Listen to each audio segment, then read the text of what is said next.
last session, in the 8th Assembly. While we are talking about concession, I want to bring up an issue that I think we need to address. PPP. PPP, I will start with that of University of Abuja Teaching Hospital, Gwagwalada. I was taken to court in the course of the 8th Assembly, and I was willing to go to court and stand my ground.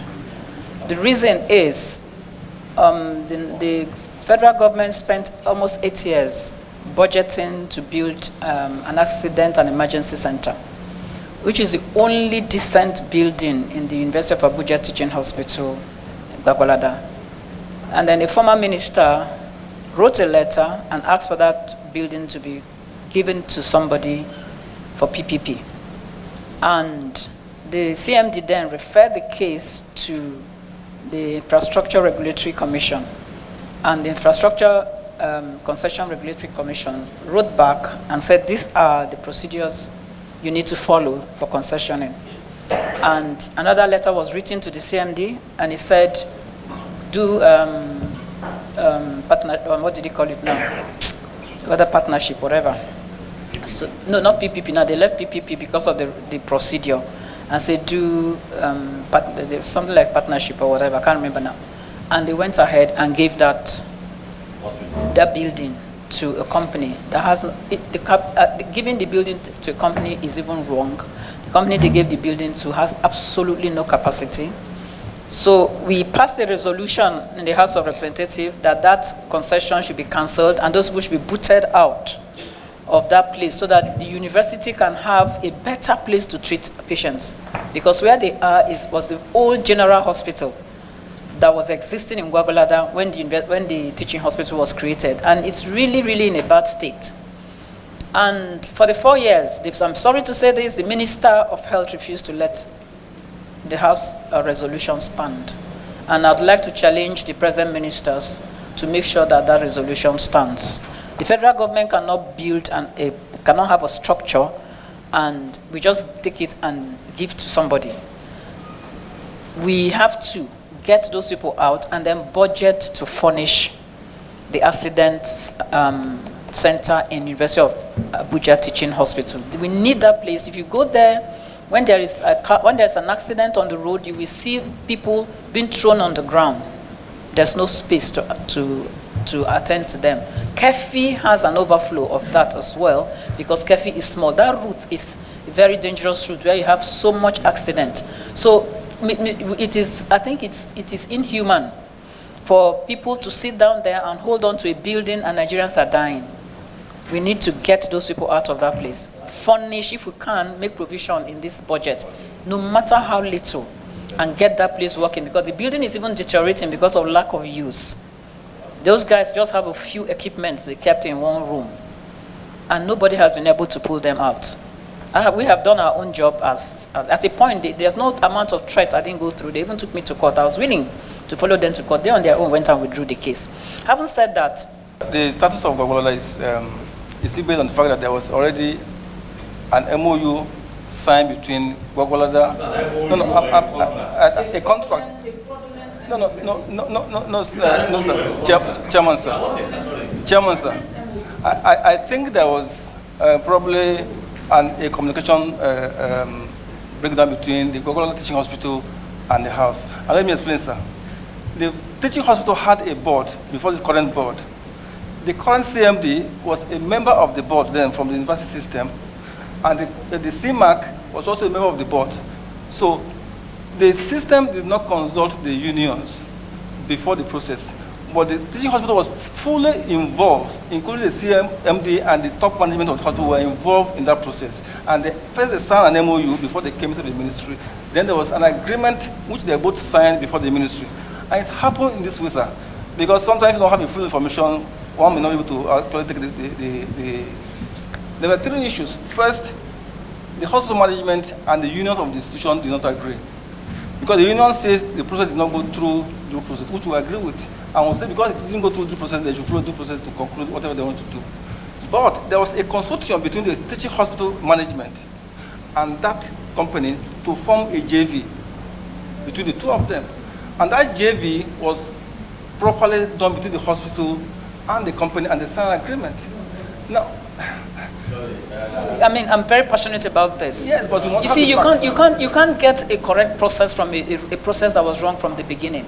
The minister for health that time, I challenge you on this because I read all the papers and I have all the documents, gave an instruction. I mean, the CMD of the teaching hospital was given an instruction.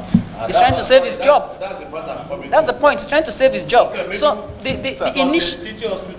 To have a right to sign a JV on a federal government asset. Federal government asset. Chairman, sir. Does he have the power? The minister did not direct the CMD to take that step. The minister did. I have the letters. I can bring. I'll send the letters to the press if you challenge me on that. The minister asked for a concession. Infrastructure Regulatory Commission said you can't have a concession with one person bidding. You have to open up the bid. The minister gave instruction. I have the letter. Go and do a JV. And of course, the minister instructed the CMD. CMD needs to protect his job. How can a CMD, a board of a hospital, so what you're telling us, sir, yes, is that any board of any of the teaching hospitals can go into PPP and give out an asset of the federal government without the consent of the ministry, without the consent, what is the law of this land, without following due process? Why didn't they go to court? They went to court. Why did they withdraw the case from the court? I was ready to meet them in court. Yeah, distinguished Senator, if I may just come here at this point, if you give us some time to look into it and report back to you. Yeah, the ministry will look into this and get back to the distinguished senators. Hello? Chairman. Sorry. Can I come in? Chairman. Sorry. Can we have one house, please? So, Honorable Mr. I'm coming. I think that there is need for there to be full compliance with House resolutions as it affects that Gwagwalada teaching hospital first. When there is compliance, we can now sit down and dot the I's and cross the T's and then maybe do it better.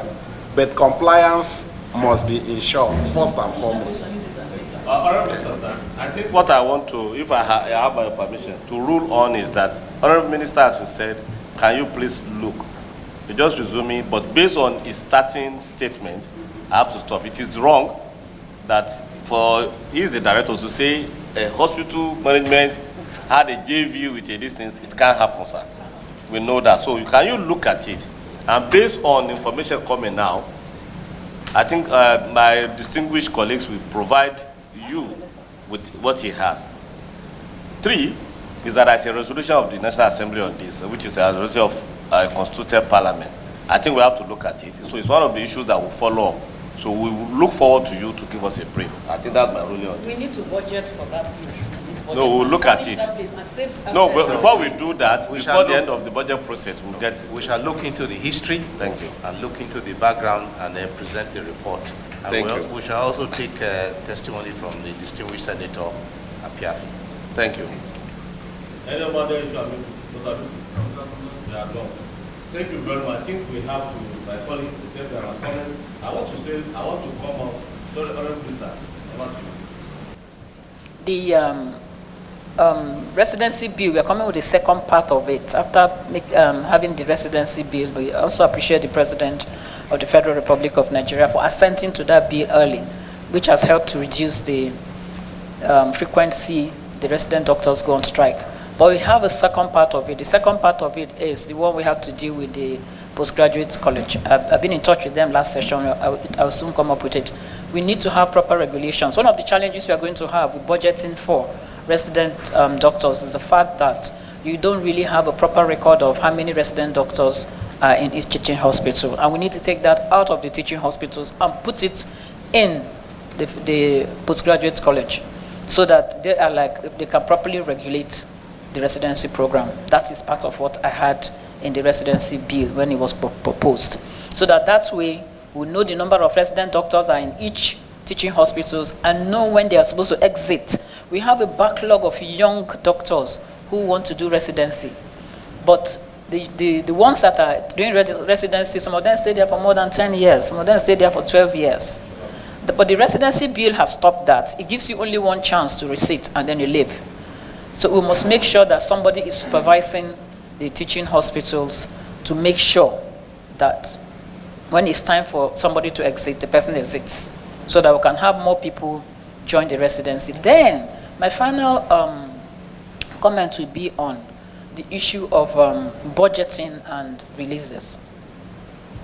Throughout my 4 years as chair of tertiary institutions, I always used to appeal to CMDs and MDs that they should actually stop new projects and continue to renovate what they have and equip. The truth is, there is no money for new projects, but I think our people just love new projects. And I want to appeal to the ministers to ensure that we don't have new projects. Let us renovate and equip. We've all gone to hospitals outside this country. Most times you just see one big structure, and that is really just the hospital. What matters now is renovating and equipping and keeping the environment sane. Most of our hospitals are very untidy. There are better ways of doing surgeries these days that don't have to keep a patient in hospital for 1 month or 3 weeks. There are better technology to do surgeries that people can stay in hospital for only 1 or 2 days and go home. So you don't really need so many wards. So we need to come up with a policy, and that where the hospitals, we really need to get an approval from the ministry before they can embark on an expansion. They want to open, so we need a comprehensive policy of a short-term, medium-term, long-term program of each of our teaching hospitals. Let's know when a hospital really qualifies to open a new specialist area. Let's know when a hospital qualifies to go into a project. The only project I think we cannot stop right now is accommodation for resident doctors. Because if we go to all of the teaching hospitals, the resident doctors are the ones who are on ground, who do the most of the work. So it's absolutely important for us to have accommodation. That was what I also encouraged in all of the teaching hospitals and federal medical centers, so that they are always there, and then they can now call the specialists when the need arises. Because if we say we let the resident doctors live outside the hospitals, we are going to have a lot of dead people on our hands. So having said that, there are other issues we may discuss over time, but for this budget and for subsequent budgets, I would like to appeal to the ministers. Let's discourage construction. Capital budgeting should be used for renovation, cleaning up our premises, and for equipping. Because electricity cost has finished the budget of our teaching hospitals. Security, because of the lack of release of our sourced funds, don't have security. Premises are dirty, drainages are blocked. There are too many things we need to revamp rather than building new structures. I'd like to stop my comment there. Thank you very much.